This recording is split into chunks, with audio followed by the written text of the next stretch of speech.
Bonjour à toutes et à tous et bienvenue pour cette nouvelle vidéo 2. Alors on va aller très vite parce qu'il y a plein de choses quand même que je voulais partager avec vous. D'abord, je vais évidemment aborder la nouvelle idée de Jupiter qui est de faire un référendum pour demander aux Français la possibilité d'intégrer au premier chapitre de la Constitution un texte qui sacraliserait finalement les décisions gouvernementales concernant l'environnement, concernant l'écologie et protégerait donc par conséquent un certain nombre de décisions contre ou à l'encontre, on va dire, de ceux qui sont les pollueurs, de ceux qui vont à l'encontre de l'intérêt du bien commun, aussi bien de la nature que du vivant. Sur l'article 1er de la Constitution, vous proposiez 2 réformes constitutionnelles. La première sur le préambule, je vous ai dit pourquoi je ne la retenais pas, en l'assumant et en donnant des explications. La deuxième, c'est l'article 1er. Elle sera transmise en même temps que la loi donc, qui porte votre nom au Conseil des ministres. Ce sera une réforme constitutionnelle en un article. Constitutionnellement, elle doit d'abord passer par l'Assemblée nationale puis le Sénat et être votée en des termes identiques. Ce jour-là, elle sera soumise à référendum.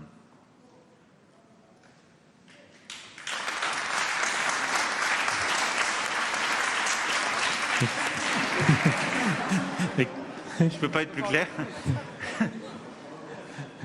Pas de rebond. Donc, comme l'a dit Judith... Juste peut-être une question sous les mêmes termes que proposés par la Convention citoyenne, avec ce terme garantir. Oui. Merci.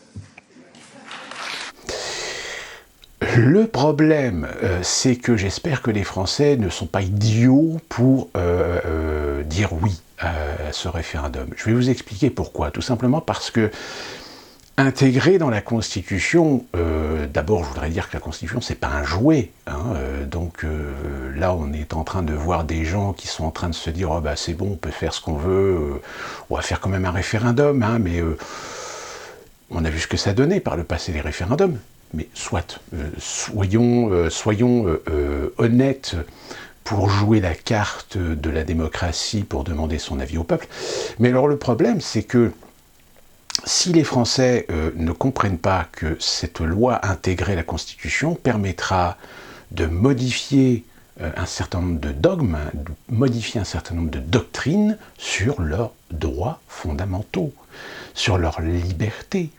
Car en effet, si l'on sacralise un texte lié à l'écologie et à l'environnement dans la Constitution, eh bien ça autorisera et ça permettra à un gouvernement, et pas seulement au gouvernement, mais aussi à des représentants du peuple, muets, influencés, sous lobbying de certaines associations, de certains mouvements écologiques, pour pousser la mise en place de lois, de législations, de décrets, qui iront à l'encontre de vos libertés.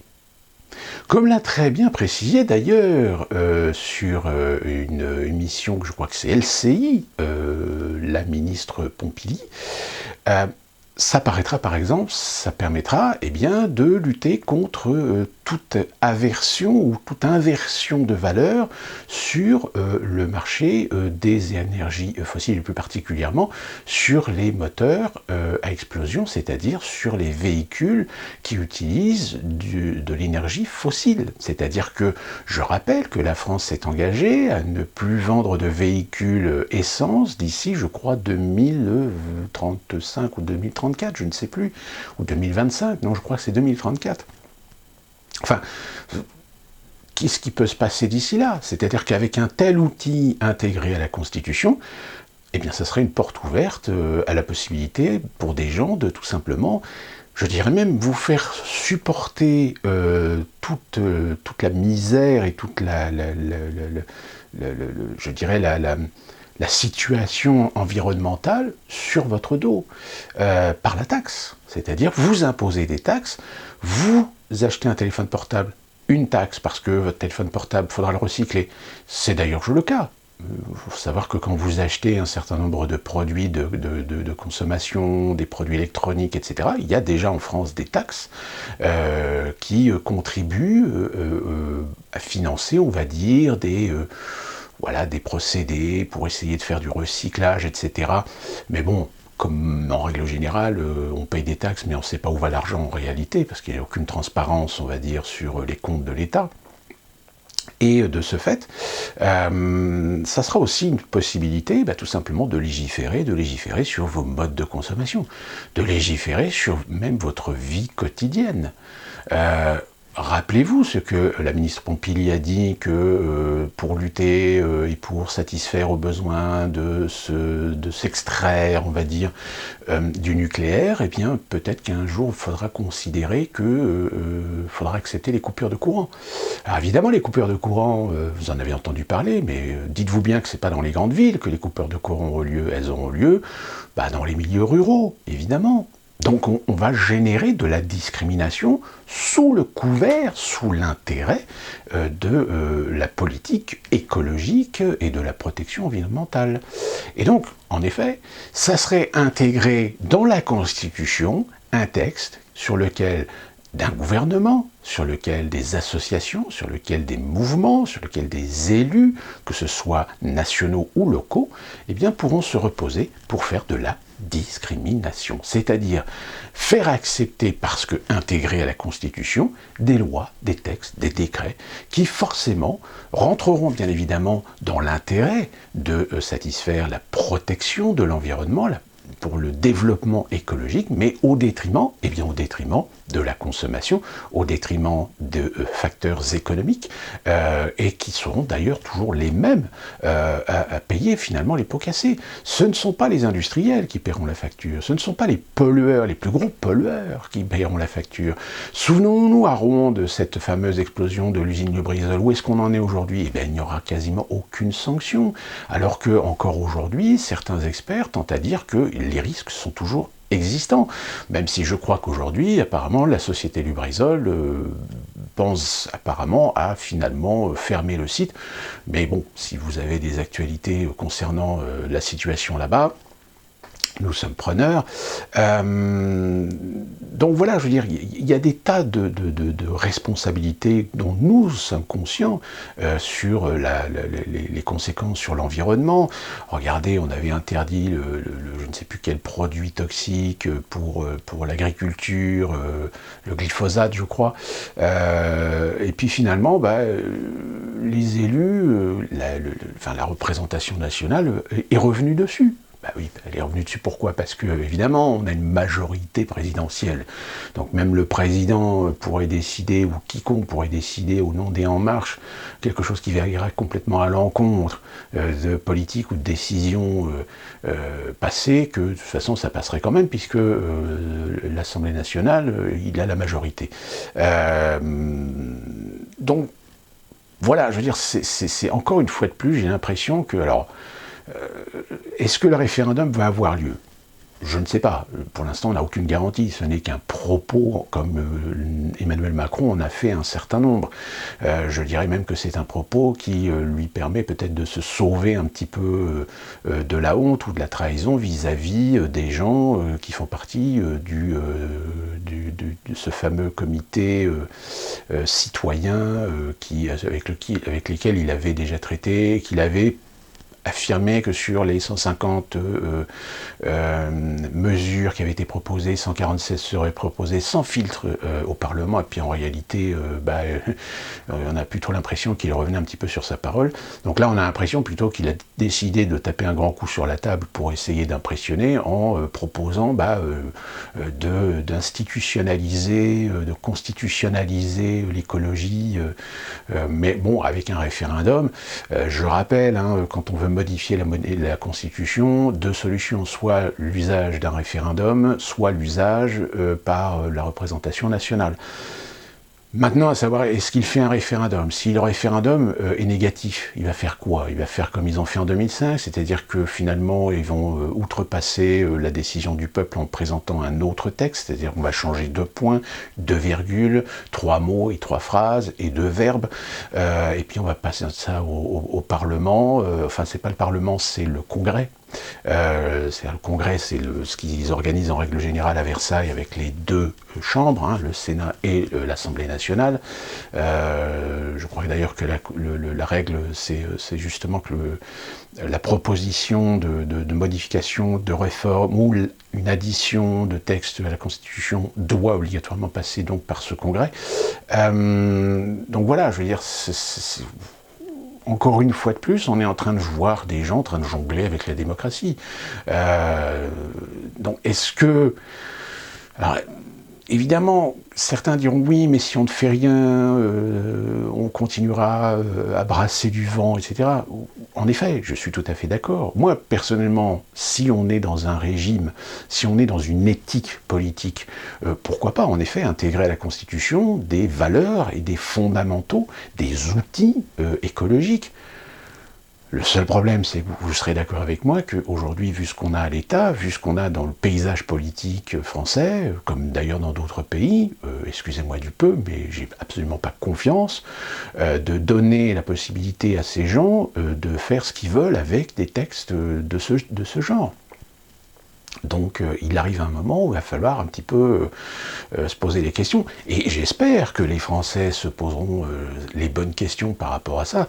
Parce que déjà, quand vous voyez un petit peu la ministre Pompili, ce qu'elle affirme, ce qu'elle prétend, etc., moi j'ai envie de dire, attention danger, parce que j'ai bien peur que malheureusement, ça soit encore toujours les mêmes qui payent pour des politiques écologiques, même à l'échelle locale. Hein. Je pense que, à mon avis, ceux qui ont voté pour les écolos dans les grandes villes, eh bien, ils vont la sentir passer l'année prochaine quand ils vont commencer à voir les taxes locales leur tomber sur le coin de la cafetière.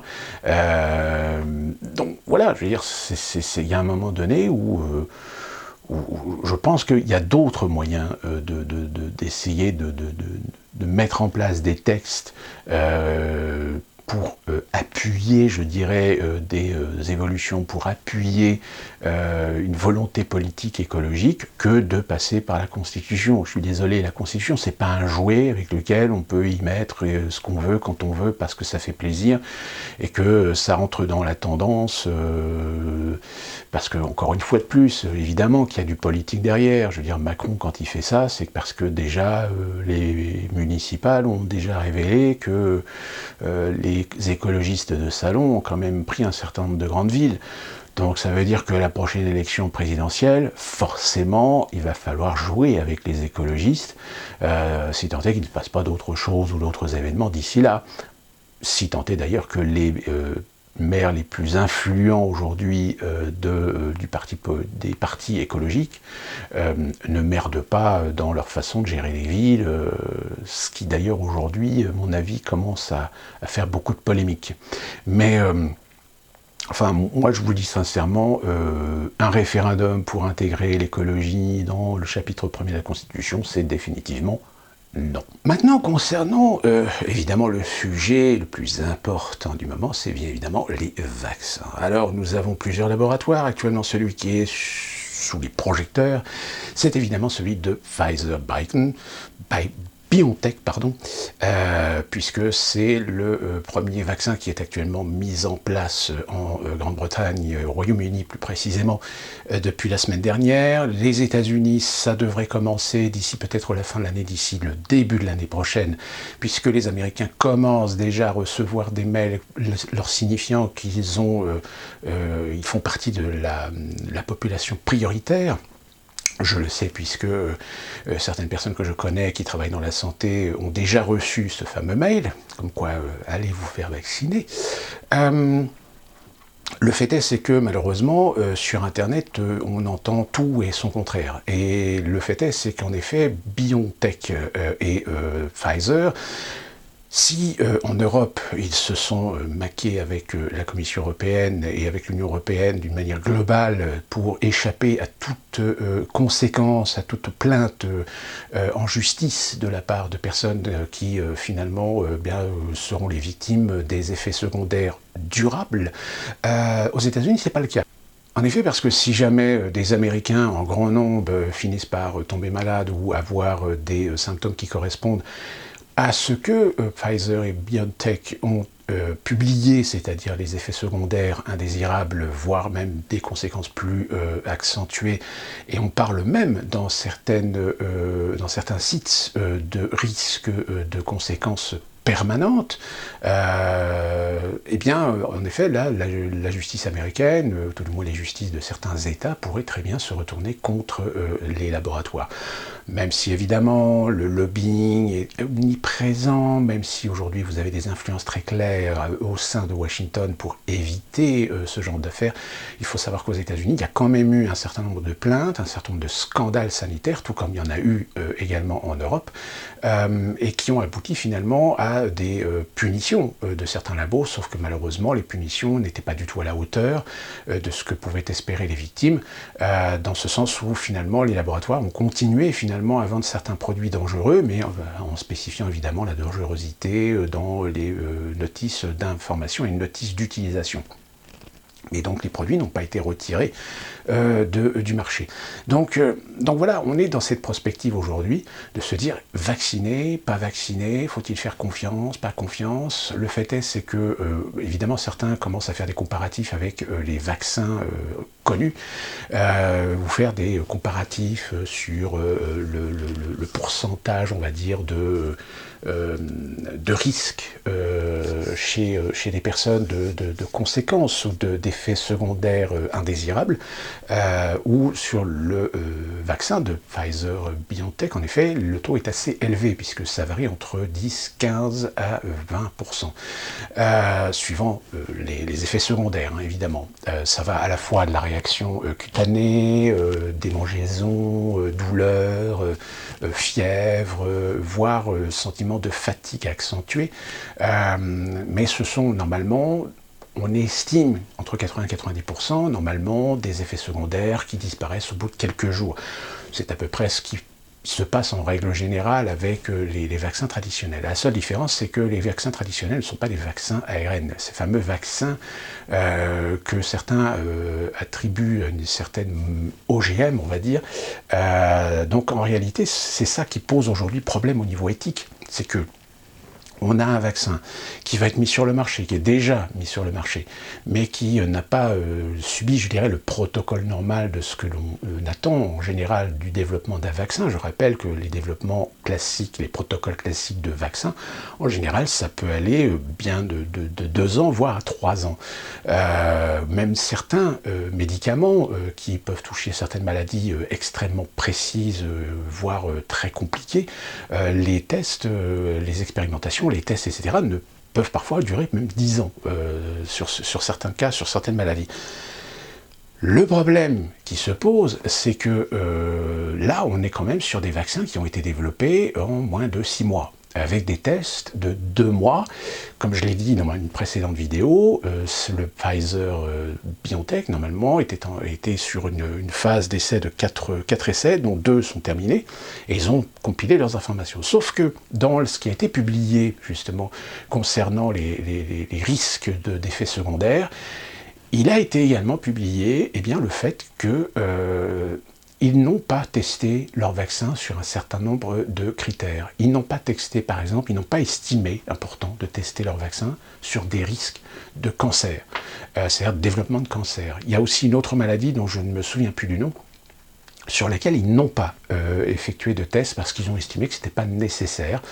L'argument étant qu'ils avaient suffisamment de recul par rapport à ce vaccin ou du vaccin en général, sauf qu'en effet, il y a une certaine ambiguïté, étant donné qu'on vous dit que c'est un vaccin, un nouveau type de vaccin comparativement au vaccin précédent, et là on vous dit, ah oui, mais on a une expérience avec les précédents vaccins pour se dire que non, il n'y a pas de risque.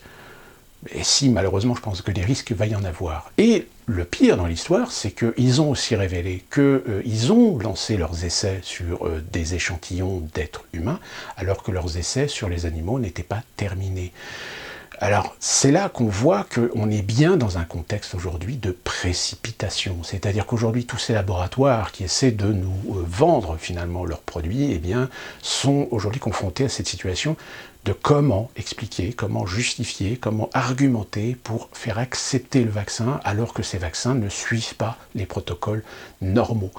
comme je le dis en général, hein, l'ambiguïté, c'est qu'aujourd'hui, vous avez des gens à la télévision qui vous disent « oui, mais bon, il faudra accepter le facteur risque ». En effet, il faudra accepter le facteur risque au vu de la situation pandémique. Mais alors ce facteur risque, pourquoi vous ne l'avez pas accepté au professeur Raoult lorsqu'il a fait ses premiers essais sur la chloroquine? C'est parce que c'est ce qu'on lui a reproché, hein, de ne pas avoir respecté scrupuleusement les protocoles, etc. Alors que lui, son argument, c'est de dire « j'ai pas respecté certains protocoles parce que c'est un médicament qu'on connaît, qui a 70 ans de carrière, sur lequel il y a une multitude d'études, dont une des dernières études, je l'ai rappelé dans ma dernière vidéo, a été faite en 2009 pour valider les critères d'usage de ce médicament par l'intermédiaire ou au niveau, si vous voulez, au niveau des services de santé, sur l'usage, entre guillemets. Donc, il y a un moment donné où on ne peut pas s'empêcher de douter, on ne peut pas s'empêcher d'avoir des inquiétudes.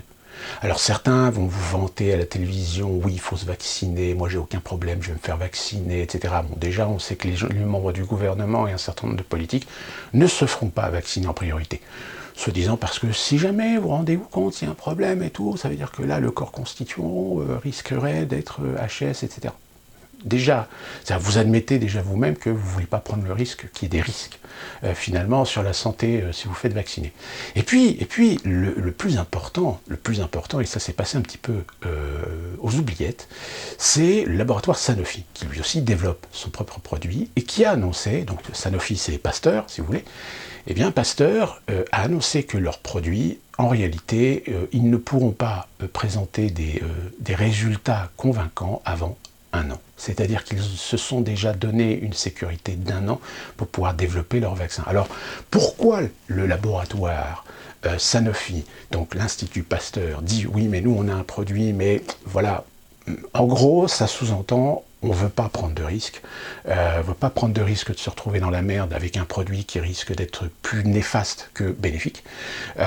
Tout simplement parce que c'est des vaccins, et comme on l'a dit, je l'ai répété, je le répète, les vaccins, ce sont des vaccins, c'est-à-dire que ce ne sont pas des solutions miracles, ce sont des solutions temporaires qui, suivant l'injection qui est faite, suivant les individus, selon leur pathologie, leurs conditions de santé, etc., les résultats ne sont pas les mêmes. C'est-à-dire qu'aujourd'hui, on est dans une situation, en réalité, où, d'un côté, on sait pertinemment qu'un grand nombre de gens ont peut-être chopé le Covid, mais vont développer ce qu'on appelle l'immunité collective. C'est là-dessus que les Suédois, par exemple, ont développé un petit peu leur stratégie de gestion de la Covid-19. Comme vous avez des individus qui, même vaccinés, eh bien, il n'y a pas de garantie qu'ils ne chopent pas le Covid-19 et qu'ils tombent malades. Et peut-être qu'ils meurent. C'est-à-dire qu'il va falloir que psychologiquement, vous vous prépariez à bien comprendre que même des gens vaccinés, avec une dose ou 2 doses, ils pourront choper le Covid pourra aggraver leur situation, et évidemment, ils pourront mourir. Après, ce qui est très important, et c'est là que joue énormément la transparence, cette transparence d'ailleurs qu'on n'a pas depuis le début de l'année 2020, avec l'affaire du Covid, on n'a pas une totale transparence, parce qu'on n'a pas des données précises. Les données précises, elles existent, mais évidemment, pour le commun des mortels, on n'en fait pas l'état, on n'en fait pas le développement, on n'en fait pas l'exposition. Et puis, évidemment, si vous allez sur le Lancet et que vous vous amusez à lire les rapports, c'est tellement long, tellement technique, etc., qu'au bout d'un moment, vous laissez tomber. Et vous ne pouvez que compter sur des gens comme des spécialistes, des médecins, etc., qui vont vous dire, oui, le Lancet, voilà ce qui a été publié, il y a tant de pourcents, tant de personnes, tant d'essais, tant de nombre de personnes, tel âge, telle profession, des personnes saines, des personnes avec des maladies, etc. Sauf que c'est très rare finalement de voir ces gens à la télévision commencer à développer, à décortiquer un petit peu les essais.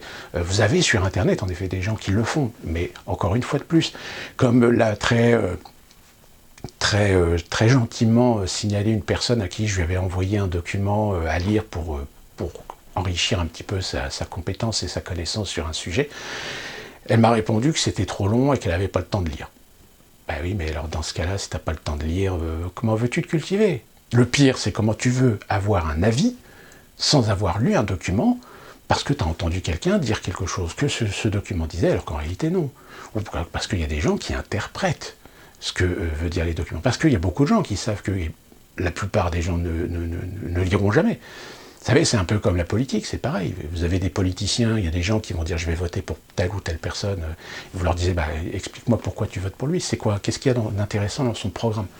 Vous vous rendez compte qu'il y a au moins, allez, sans mentir, il y a au moins 90% des gens qui n'ont jamais lu un programme politique. Il y a même 90% des gens, j'oserais même dire 90% des gens qui ne savent même pas ce qu'il y a dans le contenu des partis politiques ou des candidats à certaines élections. Ou alors ils vous répètent comme des perroquets ce qu'ils ont entendu dans un reportage ou dans un article bien orienté, bien à charge ou à décharge, etc. Donc, eh bien, aujourd'hui, dans la médecine, c'est pareil. La médecine n'est pas une science exacte. À partir du moment où vous comprenez ça, à partir du moment où vous comprenez que si la science n'est pas exacte en ce qui concerne la médecine et que ce qui fait la qualité de la médecine, c'est tout simplement le diagnostic. C'est-à-dire que lorsque vous avez des médecins qui vous connaissent votre pathologie, qui connaissent vos allergies, qui connaissent vos réactions. Moi, j'ai eu cette chance d'avoir un médecin ce qu'on appelait le médecin de famille, plus communément, qui me connaissait et qui savait mes spécificités, chose que je ne retrouve pas aux États-Unis, parce qu'aux États-Unis, les médecins, en fait, ils ont des grilles avec des cases, et puis, suivant les questions qu'ils vous posent, suivant les résultats d'analyse qu'ils vous font faire, etc., ils cochent des croix dans des cases, et chaque croix correspond à un résultat, et le résultat correspond à un traitement. Sauf que il y a une question qu'il va vous poser, mais que vous ne savez pas, parce que par exemple, si vous posez la question, est-ce que vous avez des allergies? Moi, je connais certaines allergies, mais par exemple, quand je suis arrivé aux États-Unis, je ne savais pas que j'avais une intolérance au maïs. Sauf comme le Coca-Cola est fait avec du maïs, du sucre de maïs aux États-Unis, et malheureusement, j'en ai payé les pots cassés, mais je ne le savais pas. Donc, comment voulez-vous diagnostiquer avec des croix et des cases aux États-Unis? C'est ce qui fait que malheureusement les médecins parfois passent à côté de certains signes. Alors je ne dis pas tous les médecins aux États-Unis, il y a quand même des médecins qui sont de très bons médecins, qui sont de très bonne qualité, pas forcément destinés à des gens riches. Il y a certains hôpitaux justement qui spéculent énormément sur leur qualité parce qu'ils ont des spécialistes, parce qu'ils ont des médecins généralistes, parce qu'ils ont des chirurgiens de qualité et qui sont des gens qui savent faire leur travail correctement et qui savent soigner les gens, mais malheureusement c'est de plus en plus rare. C'est exactement un petit peu le problème qui se passe aussi en France. C'est que vu que la valeur ajoutée de compétences, de connaissances, de savoir-faire ne peut plus se monnayer aujourd'hui auprès de la santé publique, ce sont souvent des gens qui vont travailler pour des laboratoires privés. Et malheureusement, la conséquence, c'est que ça amoindrit la qualité des soins, ça amoindrit la qualité des services de soins, des services hospitaliers. Et la conséquence, c'est que ça se trouve une méconnaissance de votre pathologie, une méconnaissance par rapport à des antécédents, une méconnaissance par rapport à une allergie que vous pouvez avoir, par rapport à tel ou tel produit, etc. Et puis aussi le fait qu'il y a des gens qui ne savent pas lire, qui ne savent pas interpréter parfois certains symptômes qu'ils ressentent. C'est souvent d'ailleurs le cas pour des gens qui des fois font des infarctus ou même les AVC par exemple. Aujourd'hui, il y a beaucoup de gens encore qui ont des AVC graves parce que justement ils n'ont pas su à un moment donné comprendre ce qui leur arrivait. C'est-à-dire que vous avez beaucoup de gens des fois qui, parce qu'ils ont mal au crâne ou parce qu'ils se sentent essoufflés, etc., qu'est-ce qu'ils font? Ils prennent un aspirine en pensant que c'était une migraine. Mais en réalité non. C'est-à-dire qu'il y a un moment donné, il faut être un petit peu sérieux, il faut être un petit peu cohérent. Mais là encore, on en revient au problème de l'éducation, finalement. C'est-à-dire qu'on n'éduque pas les gens à être sensibles à ce que leur corps, parfois, leur disent, interprètent les choses qui peuvent arriver, leur arriver d'une manière générale. Et ce qui fait que malheureusement, ce qui s'est passé avec le Covid, c'est que vous avez beaucoup de gens qui sont décédés du Covid parce qu'ils ont attendu trop longtemps, parce qu'ils n'ont pas su, parce qu'ils n'ont peut-être pas voulu non plus. Après, surtout en ce qui concerne les États-Unis, le problème économique aussi de la santé a joué énormément aussi sur le décès d'un grand nombre de personnes.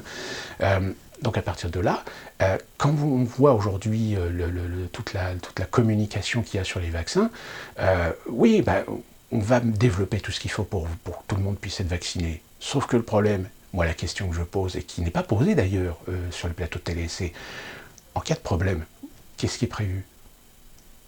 Si tout d'un coup on se rend compte que le vaccin de Pfizer ou le vaccin de Moderna ou le vaccin de je ne sais qui d'autre, on se rend compte que ça provoque des problèmes, alors des problèmes peut-être pas forcément très sérieux qui peuvent se traiter, qui peuvent se soigner, est-ce que derrière vous allez avoir les moyens?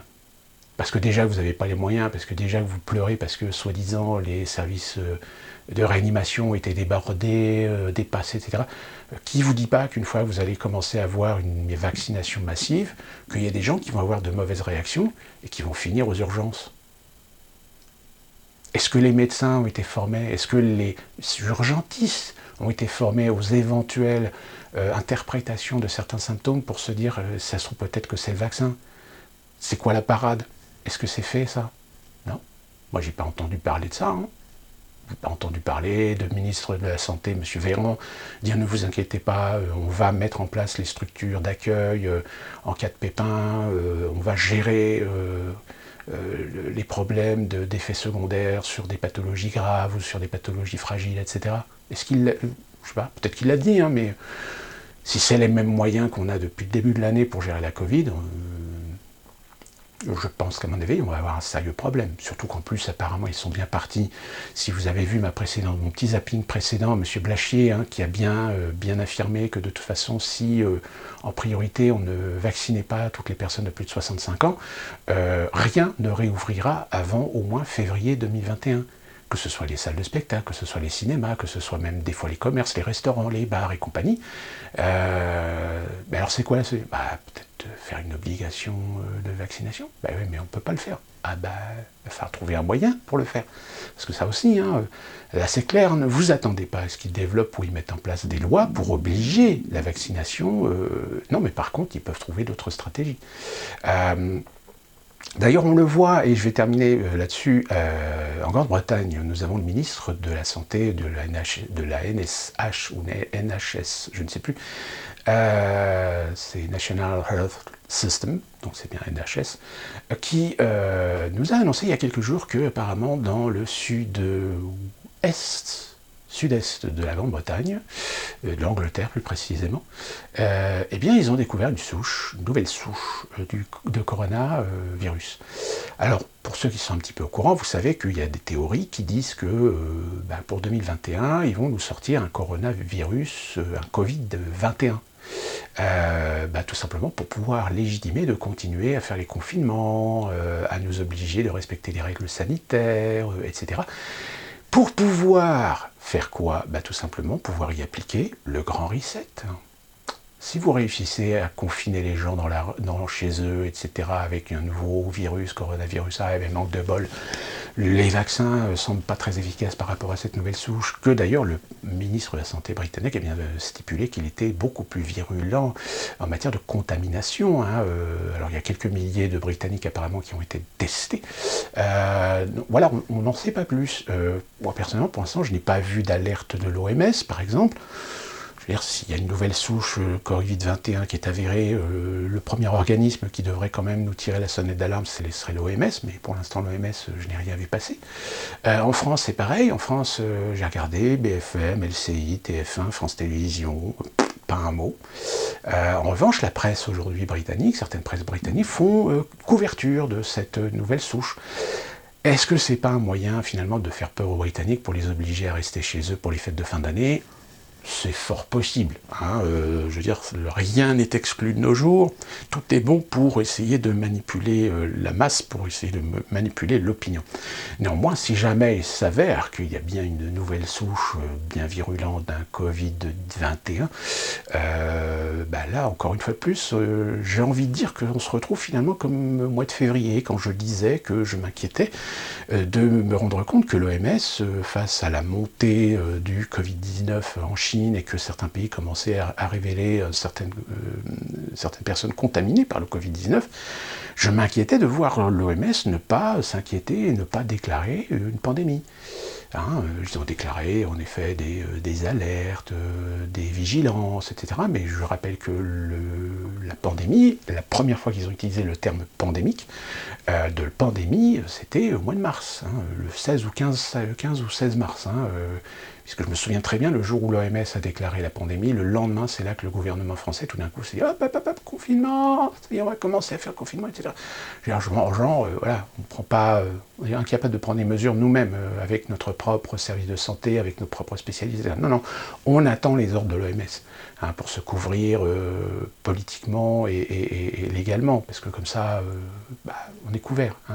Pas de plainte, même si plainte il y a, parce qu'il y en a eu des plaintes, mais elles sont toutes déboutées de toute façon, donc ça ne sert pas à grand-chose, on va dire.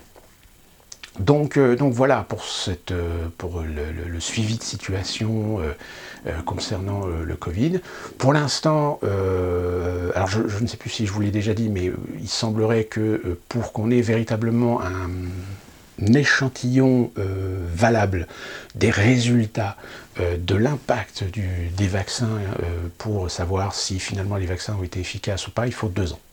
2 ans de suivi, donc ça nous repousse à au moins fin 2022 dans cette histoire. Donc d'ici là, on va prendre le risque ou on ne prend pas. Allez savoir. Sauf que, évidemment, ceux qui ne vont pas se faire vacciner, il y a un moment donné où les services de santé, c'est une responsabilité aussi d'État d'essayer de gérer ce problème, parce que si les gens qui ne se vaccinent pas, donc qui sont peut-être atteints de Covid, vont contaminer d'autres avec le Covid, mais j'ai envie de dire, si les gens sont vaccinés, il n'y a pas de risque. À moins que. Et enfin, je vais terminer cette vidéo tout simplement en vous faisant un petit état. Ça y est, enfin, le 46e président des États-Unis est officiel. Il s'agit bien de Joe Biden, puisque hier, le lundi 14 décembre, a eu lieu le vote du collège électoral, ce qu'on appelle les grands électeurs. Aucune défection majeure, il y a eu quelques petits soucis puisque certains républicains ont essayé de vouloir intégrer des grands électeurs au sein de certains votes, comme ça a été le cas je crois dans le Michigan, mais bon, de toute façon, pas de surprise, je crois que Biden a obtenu 304 ou 308 grands électeurs, donc il est officiellement déclaré 46e président des États-Unis, qui sera donc investi, je crois, dans les jours du 20 janvier ou 21-22 janvier prochain. Ce qui fait que toutes les espoirs évidemment des Trumpistes, différentes plaintes déposées par rapport aux fraudes, etc., de toute façon sont déboutés. Là, je vous ai parlé du Texas qui a essayé de faire une plainte contre le Michigan, l'Ohio et le Pennsylvanie. La plainte, aux surprises, a été déboutée par la Cour suprême. Donc voilà, alors peut-être qu'il va encore y avoir quelques opérations. Non, maintenant je pense que les regards vont commencer à se fixer sur le fils Biden, Hunter Biden, puisque, comme vous le savez peut-être, comme je vous en ai parlé, l'enquête du FBI et de la Cour de justice suit son cours, et que forcément ça pourrait éventuellement déboucher sur des plaintes, ou tout du moins le fils de Joe Biden, Hunter Biden, devra peut-être répondre devant la justice de certaines affaires liées à ces affaires. Le seul problème est quel est le niveau d'implication qui pourrait éventuellement mettre dans l'embarras Joe Biden. Ça, pour l'instant, on n'en sait rien. On n'en sait rien si c'est une stratégie, finalement, pour essayer de pousser Biden d'ici peut-être 6 mois ou 1 an dehors suite à ses implications ou ses compromissions dans les affaires de son fils, et finalement laisser la place à Kamala Harris. Les paris sont ouverts, de toute façon. Moi, je suis de ceux qui sont persuadés que Biden ne fera pas 1 an. Il démissionnera avant, ou par quelque raison, ou prétexte que ce soit, pour laisser la place à Kamala Harris. Donc voilà, je pense que là, l'élection, on peut d'ores et déjà dire que c'est terminé, même si du côté des Républicains, ça va encore secouer un petit peu dans les brancards. Non, je pense que ce qui va être intéressant à suivre, c'est ce qui va se passer par rapport aux États conservateurs, c'est-à-dire tous ces États comme le Texas, par exemple. Là, ils ont lancé, alors je crois que c'est le gouverneur du Texas qui a suggéré l'idée de peut-être finalement de se dire que si aujourd'hui la démocratie américaine ne fonctionne plus, puisque ils considèrent qu'on leur a volé l'élection par de la fraude massive, par des manipulations, par des gestions très consensuelles, très complaisantes de la part de certains États pour permettre à Joe Biden de l'emporter, peut-être que l'Union aujourd'hui n'est plus ce qu'elle devrait être et n'est plus intéressante à rester à l'intérieur de cette fameuse Union. L'Union, c'est ce qu'on appelle justement l'ensemble des États fédérés, et que peut-être ce serait peut-être intéressant de commencer à réfléchir peut-être à tout simplement faire de la sécession, c'est-à-dire de quitter l'Union. Alors c'est quelque chose qu'on entend un petit peu régulièrement. On a eu le coup de la Californie par exemple qui nous avait fait le coup lors de l'élection de Donald Trump, où vous avez certains mouvements qu'on avait appelé le Calixite, qui voulaient essayer de faire une pétition pour pousser au Calixite. Bon, finalement, ça a duré 2-3 jours et puis ça s'est très vite estompé. Alors il y a toujours ces mouvements qui existent, mais bon, ils sont excessivement marginaux, donc ils n'ont absolument aucun poids. Sauf que le Texas, c'est une autre histoire. Pourquoi ? Parce que le Texas, c'est un État un peu particulier qui se prétend être le détenteur des valeurs traditionnelles de l'Amérique. Pas cette Amérique capitaliste, mondialiste, progressiste, mais cette Amérique, l'Amérique des cow-boys, l'Amérique religieuse, l'Amérique très valeur familiale, etc. Alors, attention, je ne fais pas de jugement de valeur, parce que j'estime que ce soit l'un chez les progressistes comme chez les conservateurs, il y a des bons côtés comme il y a des mauvais côtés. Il y a du sentiment, il y a de l'opiniâtreté tout à fait modérée que je trouve logique et tout à fait sensée, comme il y a aussi tous ces excès de fanatisme, de psychopathe, etc., d'un bord comme de l'autre. Donc je ne fais pas la promotion du conservatisme américain, même si sous certains aspects, par exemple plus particulièrement sur les aspects de la famille, il y a beaucoup plus de valeurs familiales chez les conservateurs que chez les progressistes. Les progressistes, de toute façon, sont des mondialistes, des ultralibéraux, donc c'est l'individu en tant que tel, dans la satisfaction de ses émotions, de ses plaisirs, etc. Donc tous les aspects familiaux, etc., ça c'est pour l'image, pour la parade. C'est pas leur intention. Les ultralibéraux progressistes, eux, veulent construire une Amérique individualisée, égoïste, déjà que, le cliché de l'Américain individualiste, ce n'est pas une légende chez certaines personnes. Je dis bien chez certaines personnes parce que finalement, dans le sud des États-Unis, ce qu'on appelle le sud, on est quand même confronté à des Américains qui essaient de préserver une certaine chaleurosité dans leurs relations, même si, encore une fois de plus, il faut se méfier. Si, par exemple, en Californie, on va faciliter un petit peu plus le langage, la communication, la relation, etc. Ça n'est pas moins évident que vous puissiez avoir des bases d'amitié, on va dire. Dans le Sud, c'est encore pire, même si les gens sont très chaleureux, très cordiaux. On va faire l'impasse un petit peu sur la religion. D'une manière générale, ce sont des gens, par contre, qui ne sont pas très fiables. C'est-à-dire qu'ils sont très fiables pour ce qui concerne agir au sein d'une communauté, mais individuellement, hors dehors de la communauté, ils ne sont pas forcément très très fiables. Mais voilà, je ne vais pas refaire les différentes cultures américaines qu'il y a dans le peuple américain, suivant les régions, suivant les États, etc.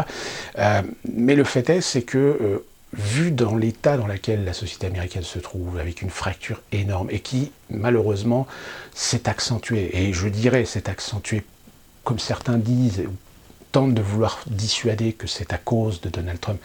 Donald Trump a sa part de responsabilité, mais le fait est, c'est que malheureusement, la part de responsabilité la plus énorme, c'est évidemment le paysage politique. Ce sont les politiciens américains, qu'ils soient républicains ou démocrates, qui ont perdu totalement la confiance d'une majorité des Américains.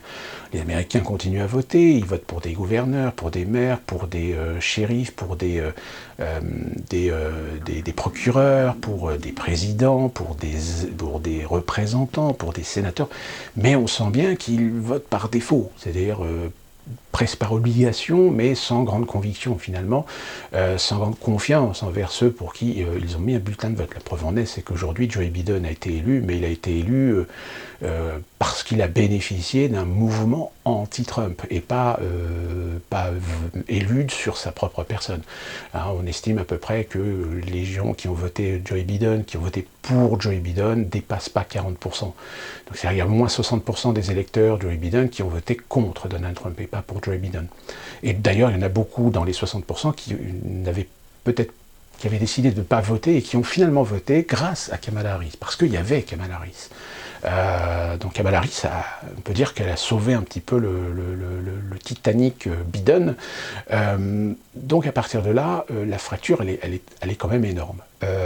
À savoir, qu'est-ce qui va se passer? Qu'est-ce qui va se passer? Déjà, on a pu voir, il y a des manifestations pro-Trump, etc., qui se sont organisées pour soutenir Donald Trump. Je ne sais pas si ça va, dans les années à venir, se développer. Est-ce que Donald Trump va se représenter l'année suivante, enfin pour la prochaine élection? Il sera quand même un petit peu plus âgé que ce qu'il est actuellement. Donc c'est très difficile aujourd'hui de savoir qu'est-ce qui va advenir finalement du pays. La seule certitude, c'est que Joe Biden va avoir une très lourde tâche, une très lourde responsabilité, c'est d'essayer de reconquérir l'Amérique entière, c'est-à-dire de ne pas faire de différence entre son électorat progressiste et les conservateurs. Et malheureusement, je dirais que les philanthropes de gauche, que ce soit les Antifa, les ultra-gauches, les BLM, ont fait beaucoup de mal. C'est-à-dire qu'ils ont véritablement... ce qui est le paradoxe, c'est que les BLM sont censés lutter contre les violences policières et contre le racisme, et au final, ils ont alimenté le racisme alors, en le faisant exprès ou pas, j'en sais rien, mais malheureusement, aujourd'hui, la fracture est encore plus énorme. Et pour essayer de réunifier un petit peu le peuple américain, ça va être très compliqué, ça va être très dur. Et j'oserais même dire que peut-être la seule chose qui pourrait réunifier un petit peu les Américains et les pousser à mettre un petit peu de côté leurs convictions, leurs ambitions, etc., c'est un 11 septembre. C'est un nouvel attentat terroriste ou une catastrophe ou une guerre. Allez savoir. Attention, l'Iran, même si les progressistes avaient plutôt tendance à vouloir essayer de pacifier les relations avec l'Iran, là, l'Iran, de toute façon, est reparti pour pouvoir faire son nucléaire, etc. Donc, le Moyen-Orient, l'Extrême-Orient et le Moyen-Orient reste une poudrière. Et peut-être une poudrière très opportuniste pour les Américains, surtout que sur le plan international, les Américains ont tellement pris dans la gueule, c'est-à-dire qu'ils ont tellement perdu de crédibilité, tellement perdu d'aura, on va dire, auprès de beaucoup de nations, même en Europe. Donc là, ça va être très compliqué. La tâche va être énorme. Alors attention, beaucoup disent, oui, mais c'est la faute, tout est de la faute de Trump. Si aujourd'hui l'Amérique va être difficile à redresser, c'est à cause de Trump, c'est la faute de Trump. Non, c'est pas la faute de Trump. Trump, il a fait des choses intéressantes pour essayer de redresser la situation. Il a fait du protectionnisme, alors certes de façon maladroite. Il a bien ciblé que le marché chinois, que les Chinois de toute façon ne feront pas de cadeaux sur le commerce et l'économie internationale. C'est pas leur objectif, ils n'ont pas l'intention de faire du copain-copain. C'est-à-dire qu'à terme, eux, ce qu'ils veulent, c'est conquête économique, conquête du pouvoir économique. Mais ça, et malheureusement, il y a beaucoup de gens qui ne l'ont pas compris, qui n'ont pas voulu le comprendre, parce que c'était Donald Trump, etc. Mais le problème, si vous voulez, c'est que malheureusement, les Américains aujourd'hui ont bien compris que la mondialisation a été à leurs dépens, que le mondialisme exacerbé, même de compagnies ou de sociétés américaines aujourd'hui, sont les responsables de la situation sociale et économique désastreuse dans un certain nombre d'endroits. Et qui plus est, ce qui va être aussi un poumon intéressant à observer c'est la Californie, puisque, comme je vous l'ai donné dans un zapping, vous avez une autre grande société qui va quitter la Californie, ou tout du moins son siège social va quitter la Californie, c'est Oracle, puisqu'après HP, je crois qu'il y a d'autres sociétés qui ont annoncé qu'elles allaient quitter la Californie. Alors ils gardent des bureaux, ils gardent des filiales en Californie, mais le plus gros de leur activité, va partir ailleurs. Et Oracle a décidé de partir au Texas. Et oui, parce que il faut savoir que le Texas aujourd'hui est en train de caresser dans le sens du poil un grand nombre de compagnies pour venir dans l'État du Texas, parce que comme ça, pour le Texas, c'est de la fiscalité non négligeable qui rentre, d'autant plus que ce qui est très intéressant au Texas, c'est qu'il n'y a pas d'impôt sur le revenu. Et non, parce que la population du Texas suffit par les taxes applicables courantes à définir et à pouvoir engendrer de l'excédent budgétaire. C'est ce qu'avait fait plus ou moins un certain nombre d'États.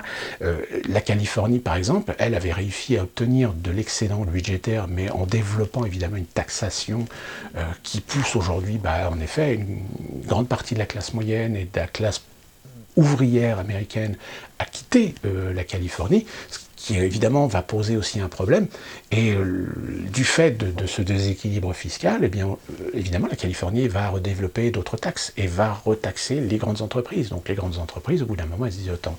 La Californie, c'est gentil, le soleil, climat méditerranéen, etc. Nous, on va aller voir ailleurs. Donc fiscalement, il va y avoir un problème. Et même si la Californie, de par cette politique de taxation, avait réussi à développer et à sortir du trou son budget, la Covid a tout planté et on estime déjà que la Californie va se retrouver avec une dette de près de 500 milliards de dollars pour l'année 2021, ce qui est voilà, comment voulez-vous que cet État puisse à un moment donné s'en sortir sans répercuter à un moment donné sur la fiscalité. Donc la fiscalité et le coût de la vie en Californie devient un énorme problème, ce qui fait qu'il y a un début d'exode. Comme aussi à New York,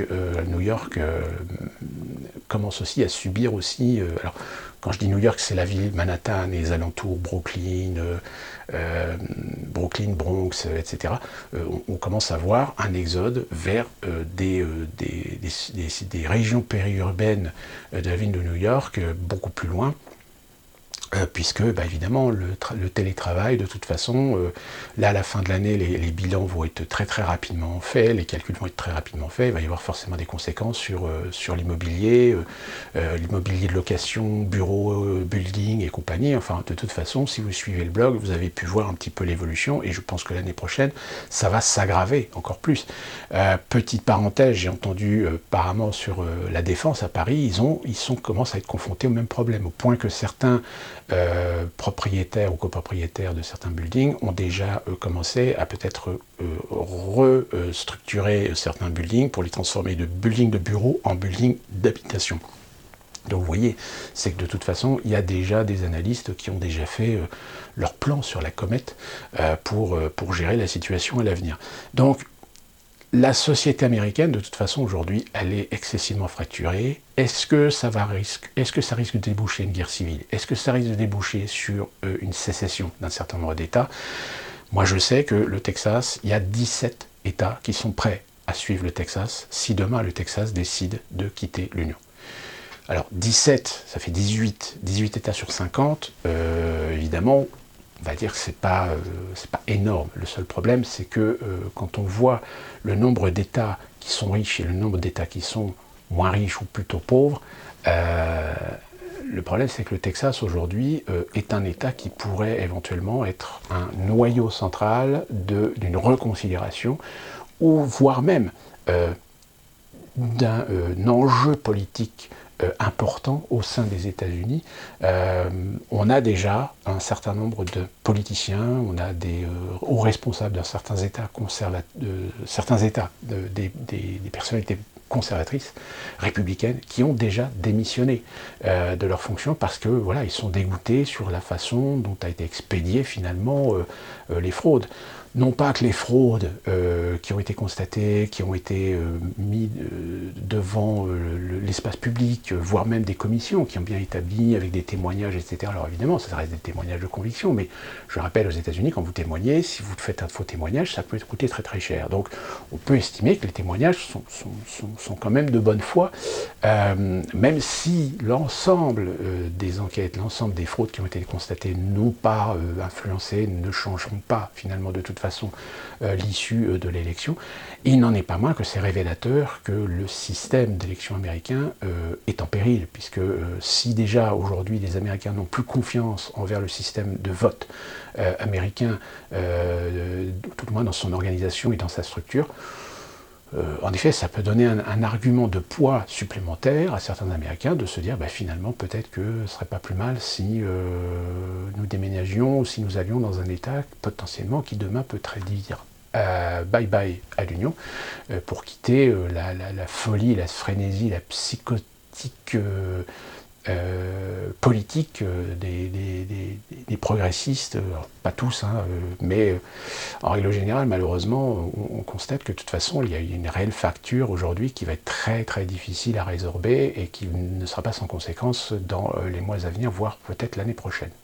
Voilà, c'était les 3 sujets que je voulais aborder avec vous.